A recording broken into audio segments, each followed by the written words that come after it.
In the ceaseless currents of modern life, we are constantly told to seek motivation, that elusive spark, that surge of inspiration, without which action feels impossible. But what if this reliance on fleeting emotion is precisely what cripples us, leaving us adrift when the wellspring of enthusiasm runs dry? What if the true secret to consistent, meaningful action lies not in chasing motivation, but in transcending it entirely?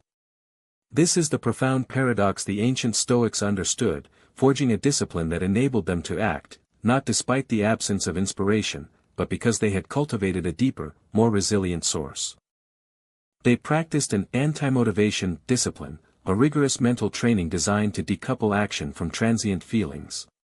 It was a recognition that while motivation might be a pleasant tailwind, it is a fickle master, unreliable in the face of true adversity or the mundane demands of daily existence. Their wisdom invites us to look beyond the superficial allure of inspiration and instead cultivate an unwavering inner resolve, a profound commitment to duty and reason that functions regardless of our emotional state. This journey into their philosophy reveals a path to consistent productivity and moral strength. Chapter 1: The Ephemeral Spark. Modern motivation is often presented as a prerequisite for effort, a pre-ignition fuel without which the engine of progress cannot start. It's the thrill of a new idea, the surge of excitement, the emotional high that propels us forward. While powerful in its moment, this spark is inherently transient, subject to the whims of mood, external circumstances, and physiological states. It's a gift, not a guarantee, and waiting for it to strike can lead to paralysis, delaying important tasks until inspiration deigns to visit us. The Stoics, however, viewed this emotional dependency as a vulnerability. They understood that to tie our actions to such an unstable foundation was to condemn ourselves to inconsistency. True progress, they argued, demands something more robust, something internal and controllable. For them, motivation, as we commonly understand it, was merely an indifferent, neither inherently good nor bad, and certainly not essential for virtuous or effective action. Their focus shifted from how to feel like doing it to how to simply do it. Chapter 2: The Inner Citadel. Central to Stoic thought is the concept of the inner citadel, the impenetrable fortress of our mind, within which our faculty of choice, or prohairesis, resides. This is the only domain over which we possess absolute control, our judgments, our opinions, our impulses. Everything else, from external events to our own emotions and even our physical health, is ultimately beyond our full command. To ground our actions in anything external or transient, like motivation, is to build on sand. When motivation wanes, it is often because our judgments become clouded by desires, aversions, or a perceived lack of immediate gratification. We allow external circumstances or internal feelings to dictate our prohairesis. The Stoics taught us to fortify this citadel, to constantly remind ourselves that while we cannot control the arrival of inspiration, we can absolutely control our response to its absence. We can choose to act, not because we feel like it, but because our reason dictates it is the right course. This discipline is about recognizing that the self that chooses to act is not synonymous with the self that feels motivated or unmotivated. Our true self, our rational mind, remains intact and capable of making sound decisions, regardless of the emotional weather.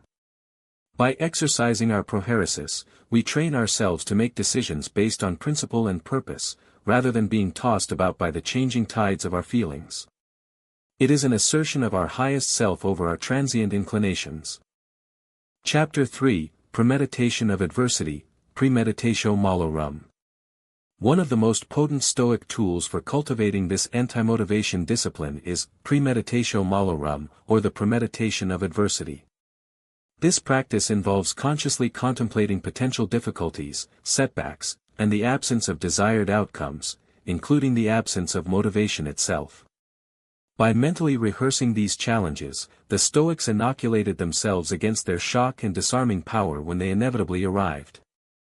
Instead of waiting for inspiration to fail and then scrambling to find it, they proactively considered what it would be like to face a task utterly devoid of enthusiasm. They would ask themselves, what if I wake up tomorrow with no desire to pursue my goals? How will I still act then? This mental preparation allowed them to formulate a plan of action rooted in duty and reason, rather than relying on the capricious nature of emotion. It's a proactive defense against the psychological trap of relying on transient feelings. By acknowledging that enthusiasm will falter, they detach themselves from the expectation of constant motivation. The psychological shift is profound. Instead of, "I hope I feel like doing this," it becomes, "I will do this, regardless of how I feel." This prepares the mind to treat the absence of motivation not as an obstacle, but as a predictable aspect of human experience, one that their discipline was already equipped to handle. It turns a potential weakness into a source of unwavering strength. Chapter 4: The Practice of Virtue. For the Stoics, action was inextricably linked to virtue. The four cardinal virtues, wisdom, justice, courage, and temperance, were not abstract ideals but practical guides for living. When motivation is absent, these virtues provide the compass. We act, not because we feel inspired, but because it is the wise thing to do, the just thing to do, the courageous thing to do, or the temperate thing to do. Our actions become aligned with our highest moral principles. This framework provides a rock-solid foundation for action. If a task is part of our duty, kathekon, something that aligns with our role in the world and contributes to the common good, then the feeling of motivation becomes secondary. The question shifts from, "Do I want to do this?" to, "Is this the right thing to do?" When the answer is yes, then the Stoic simply acts, embodying courage in the face of reluctance, and wisdom in prioritizing their responsibilities over fleeting desires. Motivation, in this context, becomes an indifferent, something that does not inherently affect our virtue. Its presence is preferred, but its absence does not diminish our capacity for good or effective action. This understanding liberates us from the tyranny of emotion, allowing us to consistently pursue our goals and fulfill our duties with unwavering resolve, transforming us into individuals who are truly reliable, not just when the winds of inspiration blow, but always. Chapter 5: Building the Routine of Reason. The Stoics understood that discipline is not a one-time decision but a lifelong practice, honed through consistent daily habits. They advocated for establishing routines and rituals that automate action, making it less reliant on conscious motivational effort. Waking at a specific time, engaging in morning reflections, reviewing one's day, these were not merely philosophical exercises but practical strategies for ingraining a virtuous and productive rhythm into life. By repeatedly performing tasks, even when uninspired, we build a psychological momentum that transcends mood. Each small act of discipline strengthens the muscle of our prohairesis, making it easier to choose reason over emotion in the future. The Stoics taught that the cumulative effect of these consistent, unmotivated actions is the formation of character, a character that is resilient, reliable, and deeply rooted in rational principle rather than transient whim. It is a slow, deliberate cultivation of self-mastery.